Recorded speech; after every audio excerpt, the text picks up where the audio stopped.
Alors maintenant, on va voir les anecdotes sur Ça commence maintenant 2 et Pictune a un petit problème. Alors tout d'abord, Ça commence maintenant 2. Voilà, c'est une autre parodie encore de Ça commence maintenant. Où là, en fait, là, le thème c'est leur vie a été impactée par des extraterrestres. Parce qu'il y a plusieurs personnages dans mes vidéos dont la vie a été impactée par des extraterrestres. Genre là, par exemple, c'est Odette et Yotuk, ça, qui sont tombés amoureux. Il y a aussi Bella qui a été kidnappée par, par le professeur Yotanus de Zootopia. Dont d'ailleurs j'ai fait en fait, en fait à ce moment-là j'avais même démarré un livre qui parle de Zootopia. Là qu'on peut même voir plus tard dans d'autres vidéos. Et puis là pour lundi, je me suis dit que tiens ça pourrait être marrant si en fait le martien il était en vrai un poulpe plutôt que un clown. C'est un poulpe extraterrestre m'a trouvé sur fond vert. Et du coup là, on voit bien le contour là, sur la gauche, là, où c'est mal coupé. Et là, j'ai voulu faire aussi un petit côté morbide, du genre, quand elle accouche, ça la tue, en fait. Et là, j'ai voulu finir avec une sorte de publicité, en fait. Enfin, une parodie de pub, où en fait, là, j'ai fait genre, j'écris un truc sur la machine à écrire. En mode, pour moi, l'amour parfait, c'est gna gna gna.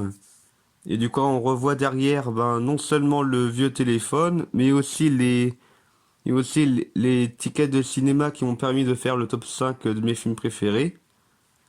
Et on peut même voir le livre sur Zootopia, où en fait, là, c'est un gros cahier que j'ai complété en écrivant et dessinant dessus. Et du coup, là, c'est le retour encore une fois de la perruque à cheveux mi-longs, là. En fait, je voulais faire une parodie de Adopte un mec, où là, c'est Adopte un chien. Et du coup, c'est avec le titre et tout, ça fait très amateur. Alors maintenant, Pictune a un petit problème. Voilà, c'est ma dernière parodie, il me semble, de Pictune et compagnie. Où en fait, là, je me suis dit que là, on a vu pour tous les ennemis, sauf les rafles-tout. Bon, du coup, qu'est-ce qu'ils pourraient faire les rafles-tout? Du coup, je me suis inspiré d'une BD dans laquelle ils ont volé une machine qui permet de rétrécir le coffre de Picsou. Et que du coup, après, il y a des péripéties. Et quoi, j'ai réutilisé le vieux téléphone en Lego, là. Et en fait, là, j'ai aussi fait porter au Rafletou des casquettes bleues pour que ça fasse un peu comme dans les BD, en fait. Et je leur ai aussi fait porter, des écriteaux en carton où j'ai noté des numéros genre 128, 128 et compagnie. Étant donné que même derrière, j'ai même noté leurs prénoms. Car les Rafletou ont des prénoms en vrai, même si personne ne les connaît. Quoi, c'est le retour de Gracie, là, que j'ai voulu faire genre qu'il est en prison, c'est pour ça qu'il communique par téléphone. Et du coup, quoi, on voit les différents personnages avec différents écriteaux, où du coup, j'aurais donné à chacun une personnalité. Genre, il y en a un qui aime bien assommer, il y en a un qui aime bien manger, il y en a un qui est un peu neuneux. Et puis là, j'ai aussi fait un panneau sur Paint, ça, pour faire genre, j'écris tout, inventeur à toute heure. Un simple panneau jaune, comme ça.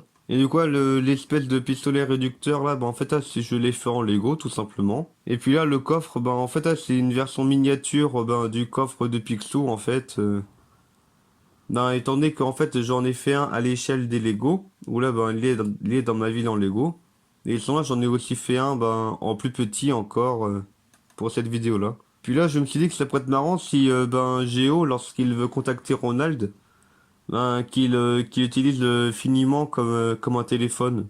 Et là, du coup, j'ai voulu faire en sorte que, c'est Ronald qui récupère le coffre qui était par terre et qui le remet à sa place en le mettant à la bonne taille.